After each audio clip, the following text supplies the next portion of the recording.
Жасы ұлғая келе көп адамдарда буынға, бүйрекке, өтке, тұз бен тас қиыршықтары жинала бастайды. Тұз буындарға да жиналады. Одан табиғи жолмен тазалануға болады.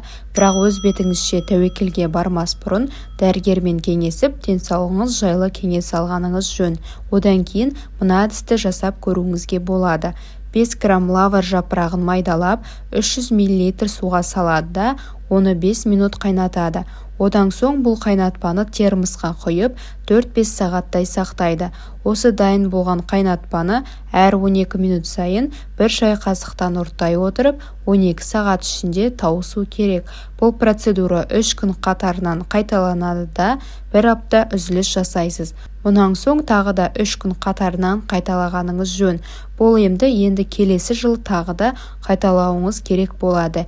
Ем кезінде тұзды, майлы, қуырылған астан бас тарта тұрғаныңыз орынды. Ал сұйықтықты шамаңыз келгенше көбірек ше беріңіз. Ол еріген тұздардың тезірек сыртқа шығуына себеп болады. Тазарту кезінде тұздар белсенді түрде еріп, жиі-жиі зәр келеді және оның түсі қызғылт түске енеді. Бірінші процедурадан кейін 2 апта өткенде сізді мазалаған аурулар басылып, буыныңыз иілгіш қалыпқа түседі. Ерекше ескертетіні, емді күн мен мөлшерді асырып, не кем етуге болмайды. Үйтсеңіз қан кету, басқа да жағымсыз әсер байқалуы мүмкін. Буындарды күрішпен де тазалауға болады. Ол үшін 1 стакан күрішті тазалап, жуып алып, 1 түн бойына суға салып қоясыз.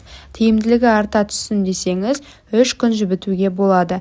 Мұнан соң күрішті сүзіп алып, 2 стакан суға қайнатады. Әбден суы тартылып, қайнаған күріштің бетіндегі кілегейді тазартады. Енді бірінші күні дайын күрішті 4 порцияға бөліңіз. Әр порцияны араға 1 сағат салып қабылдау керек. Қабылдау алдында итмұрын тұнбасын ішіңіз, немесе 1 стакан апельсин жеңіз. Екінші күні күрішті қабылдамастан 20 минут бұрын жарты стакан су ішіп алыңыз. Жарты кило қайнаған қызылша немесе 200 грамм алма жеуге де болады. Процедураны 3-4 күннен соң қайталаңыз. Емде ұзақтығы 2 ай арасында міндетті түрде үзіліс жасау керек. Ем кезінде 1 килодай салмақ жоғалтасыз, бірақ өзіңізді жеңіл сезінеріңіз хақ. Ақпарат ұнаса каналға тіркеліп, лайк басып, комментарий жаза кетіңіз.